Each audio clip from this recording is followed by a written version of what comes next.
Fit in 10 Nation, it is day 33. 2 days out from the top of the mountain, so to speak, right? We're climbing it up, and then we, well, you know, you can kind of think of it as the downhill portion, although it's not really, it just gets harder. But, you know, we're basically at that halfway point, which is kind of crazy because it feels like we just started.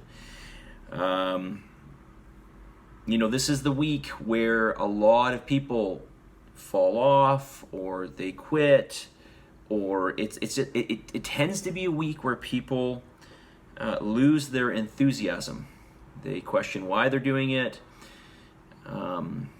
They just seem to lose that oomph for moving forward. So, you know, I want to remind you that you will be much happier when you move forward on this, when you get to the end and you see the results. And remember that it's not just the changes that I make to your diet that are going to help you to see more change. It's really the momentum that you build. You can think of this as almost like digging a hole over time, and as that hole gets deeper, things just get easier. Your body becomes more receptive. You, like I mentioned yesterday, you become more proficient at the exercises. So it's really about, you know, getting on that train and then continuing. You know, it is a thing that requires consistency. It's a thing that requires you to put in the effort, you know, over an extended period of time. Okay? So stick with it. Day 33, almost halfway through. Okay? All right. Okay, so I want to just, some people already asked me about my cheat meal. The cheat meal that I mentioned a few days ago was a much larger cheat meal than I typically have. I do, you know, I usually do actually have like a whole pizza or close to a whole pizza. And of course I ate much more than that, but I hadn't had a cheat meal in 2 weeks, basically, at that point. And also I'm going through more of a deficit right now in terms of just what I'm doing with my own kind of regime. So basically I am, you know, I am digging a lot week to week. Well, I wouldn't say a lot, but a fair amount. And so my hunger's up, right? So yeah, but keep in mind that my diet is pretty meticulous throughout the week. Like, I'm hitting my macros to a T, right? And I've been doing this for a long time, so it is much easier for me from that standpoint. Okay, recovery. How do we improve recovery? So somebody had mentioned this to me in one of their questions. This person said that they are rolling, they're foam rolling. Sure, that'll relieve some tightness, some knotting in the muscles, but in terms of recovery, there's really two things when it comes to recovery. It's nutrition and it's sleep.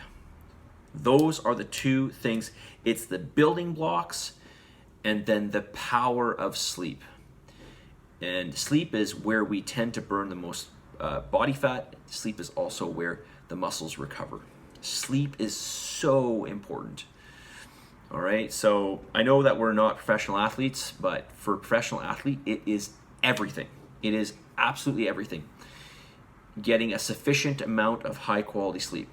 So sleep. That is your recovery. That is at least 50% of your recovery, if not more. Plus your nutrition, right? So this means eating good, real, whole food, enough protein, of course, because protein is really what's going to service the recovery. And of course, we need to make sure the calories are high enough, that is, your carbohydrates and fats are high enough, so that protein isn't utilized as fuel, right? Which we talked about a number of videos ago. Sleep and nutrition, that's how you recover. Chicken wings. How do you weigh them out? Okay, so I know what you're asking me. There's bones in them, so, you know, I think, so this person mentioned, can I just weigh them and then, like, weigh them before I eat them and then weigh the bones afterwards? Yeah, you could do that. Yeah, I don't eat chicken wings. I just don't. I just eat chicken breast. So, But yeah, in your case, that's probably what I would do, or I would just take the chicken off, but that really doesn't make it as fun, right? You don't want to sit there and peel it off with your hands, because I'm sure you just want to eat it off the bone. So yeah, I would just, it sounds to me like, that's probably the best plan. So weigh everything out pre-eaten, eat it, and then weigh it afterwards and then see the difference, okay? All right, 5 minutes here. Ways to improve heart rate. And what is a normal heart rate? I think that was the question. I think I have it in front of me, actually. Okay, the question is, how can we determine what a healthy resting heart rate is by gender and age? Okay, well, there isn't really any, from what I know, and I haven't, listen, I have not done a lot of research on this. I have not done a lot of thinking on this. So let me just, preface it by saying this. But from what I know, as an adult, your heart rate should be anywhere between 60 and 100. And there isn't really any consensus on this, by the way, but that just seems to be the going consensus right now, or has been, at least for the last, God knows how long, 20, 30, 40 years. So, and sometimes it can be, as low as 40, but that's usually for like a really, advanced athlete. But, if you're sitting between that 60 to 100, then you should be okay. And you remember this, you want to take your heart rate first thing in the morning upon waking up. That's when you're really going to get the most accurate. Okay. If you care to know, my heart rate is right around 60. It might be just below 60 first thing in the morning. But if you're in between that 60 to 100, I think you're probably okay. That is a big range, of course, right? Now, ways to improve it. This is a very good question. Now, obviously, the first thing that comes to mind is by doing exercise, any form of exercise, anything that's elevating your heart rate. Now, obviously, if you're doing very cardio-intense movement, so long periods of time where your heart rate is elevated, that is supposed to make your heart stronger and, of course, make it more efficient. So in theory, it can, over time, be able to, I guess, distribute more blood per beat, right? It's going to become more efficient at what it's doing. So it's really going to require less beats over time. But the other thing that comes to mind here is, the viscosity of the blood. Well, maybe that's not totally accurate, and I don't really know. But I would think that people's blood is going to be a little bit different depending on what's floating around there, depending on any debris that's in your blood, right? Because let's face it, we all have different levels of health when it comes to our vascular system, right? And that's largely due to what's in the bloodstream and floating around. And so if you think about it, if there's more debris in there, if there's a change in the viscosity, then that's going to affect the the amount of blood that can get pushed around at one time, and will affect your blood pressure too, I would imagine. And this can be affected by your nutrition, right? This is what I'm trying to get at. So nutrition would play a huge role in this.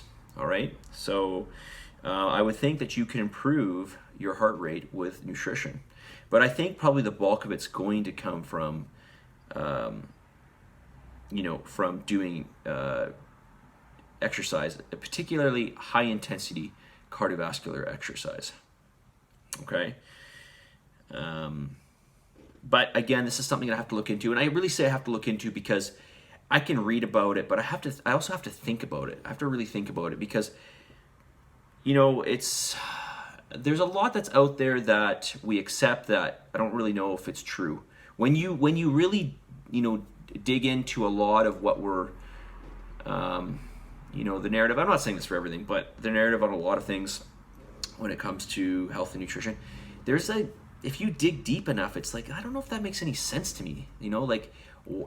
There's a lot of things. I won't bring them up right now because I'll just go off on a tangent, but I can bring up some things in the future if you like. So it's really, really important to, if you care, to not just accept at face value what perhaps is just being spouted out, but looking deeper into it as to why that is and see if it actually makes sense. Okay, so this is really, really important. All right, so that's all I'm going to say on that. Okay, 10 minutes. Let's get the message of the day quickly here. It's okay to fail. Just get back up and move forward. That's all you have to do. Okay, we all want to be successful. I don't think anybody's going to argue that, right? I think pretty much every single one of us, if not every single one of us, wants to be successful in whatever capacity. Let's use a challenge, for instance. And as I've always said, in order for success to happen, you've got to persevere. It's just the way it is. It just doesn't happen easy. Part of the challenge is the challenge of persevering. Part of the challenge is being consistent. Right? Doing the tasks in and of themselves in this challenge, they're not really hard, right? Do your cardio, just get on the bike, complete or do whatever you have to do. Go in, do the workout, make your food, eat it. It's not that hard. In and of itself, it's not that hard. It's just putting it into daily practice and then doing it over time. That's what's hard, right? So that is really the essence of the challenge. As I mentioned in the orientation. Well, I didn't do an orientation for this one, but as I usually do in the orientation. Anyways, you got to persevere. If you fall down, you just got to not think about, oh my God, I fell down. It's over. No, it's not over. Like everybody falls down. You just get back up and keep going. Okay? You've got to really look at it that way. Like you've got to almost expect that is going to happen. But the point is you need to get up and keep moving forward. Okay? It's normal. It happens. I'm not going to say it's okay. I'm not going to say it's not okay. It just happens. Just get up and move forward, okay? And don't think about it. And don't think about that as a reason for you to stop, because it's not a reason for you to stop. As I said, it's expected, okay? So keep moving forward. Submit, commit, you guys. Positive energy, positive vibes. Give some gratitude, and as always, believe in yourself. I will talk to you all very soon, and hopefully you come to class tomorrow, 6 a.m., 9 a.m., 6:15, and a 7:30 p.m. Okay, so sign up if you can't. If you can't get into your Zen Planner app, let me know, and it's probably just a password thing. I have to send you a password reset or something like that. Okay, you can also sign up on the online calendar, www.trainonmain.com/schedule, okay? And just click on the class and sign up there, okay? I'll talk to you guys all very soon. See you guys.